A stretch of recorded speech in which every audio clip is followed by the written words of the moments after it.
देता हूं कि आज की इस कार्यक्रम में, इस सभा में आकर आपने जो इस कार्यक्रम की शोभा बढ़ाई है तथा ये विश्वास मंच पर बैठे हमारे नेताओं को दिलाया है कि जब 20 तारीख को मतदान होगा तो निश्चित तौर पे एक बार फिर से करेल विधानसभा से आप तेज प्रताप यादव को लाखों लाख वोटों से यहाँ से जिता के विधानसभा भेजने का आप काम करेंगे। जहां तक मैनपुरी या करहेल की बात है तो इसमें कोई संदेह नहीं है कि समाजवादियों का गढ़ से ज्यादा घर रहा है। यहाँ पे हम सब ने भी बचपन से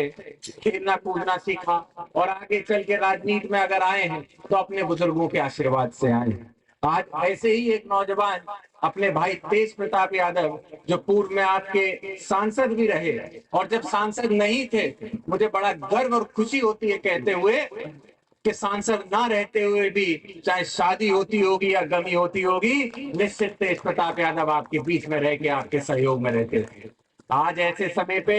जहां पे भारतीय जनता पार्टी की प्रदेश में भी सरकार है, केंद्र में भी सरकार है, हमें बड़े दुख से कहना पड़ता है कि जब ये लोग आए थे सरकार में तो भ्रष्टाचार खत्म करने की बातें करते थे,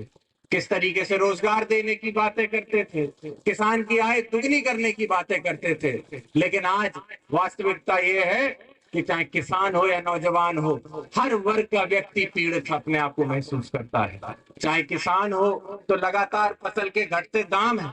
और अभी आपने हाल ही में देखा हजारों मीट्रिक टन खाद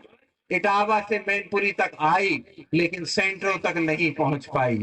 मुसीबत ये तक किसानों के लिए रही कि जहां किसानों के बड़े खेत हो तो भी एक एक बोरी दो दो बोरी खेत खाद के डीएपी की से आपको काम चलाना पड़ा है। जो बोरी कहीं 1300 रुपए की मिल सकती थी उसको ब्लैक में आपको मजबूरी में 1600 रुपए का खरीदने में आपको मजबूर किया गया है। आज इस बढ़ती महंगाई में मैं आप सभी लोगों से यह आग्रह करना चाहता हूं, हम अलग अलग समाज से आते हो, अलग अलग वर्गों से आते हो, लेकिन महंगाई की मार आज हम सब पे पड़ी है। चाहे हमारी माताएं हो, आपको घर चलाने में आज कितनी कठिनाई होती है ये किसी से छुपा नहीं है। दाल के दाम, चावल के दाम, आलू प्याज के दाम आज किस तरीके से आसमान छू रहे हैं आपने हमने देखा है। हमारी बहनें जो पढ़ लिख के रोजगार के लिए कहीं बड़े शहर में काम करने जाना चाहती हो, जिनकी इच्छा होती हो कि बड़े शहर में काम करके अपनी माता अपने पिता के घर को आगे बढ़ाने में हाथ बटाएं, आज जब वो बेरोजगार अपने घर पे बैठी हैं तो उस दुख को समझने में मैं समझता हूं आप माताएं बहनों का अहम सबसे ज्यादा रोल होता है। क्योंकि आज जब आप सबका नेतृत्व एक शानदार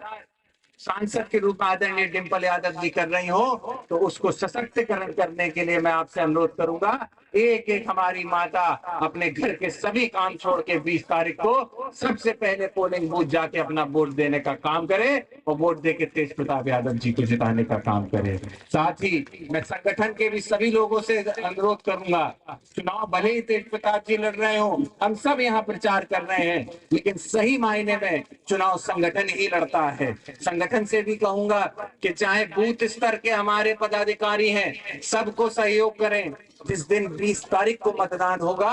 पुलिस प्रशासन बहुत शक्ति आपको दिखाने वाला है। भले ही हमारी लड़ाई भारतीय जनता पार्टी से है, लेकिन जब 20 तारीख को आप वोट डालने जाओगे तब आपको दिखाई देगा कि हमारी लड़ाई भारतीय जनता पार्टी नहीं बल्कि खाकी वर्दी से सीधी लड़ाई होने की तैयारी है। इसीलिए अपने बूथ प्रभारियों से मैं कहूंगा कि अपने बूथ पे आप लोग पूरी तरीके से चौकन्ने रहें, एक एक वोट डलवाने का प्रयास करें, क्योंकि मुझे भरोसा है वोट हमारा है, चाहे किसी भी समाज में चले जाइए, लेकिन उस वोट को पोलिंग बूथ तक पहुंचाने का काम पदाधिकारियों का होता है।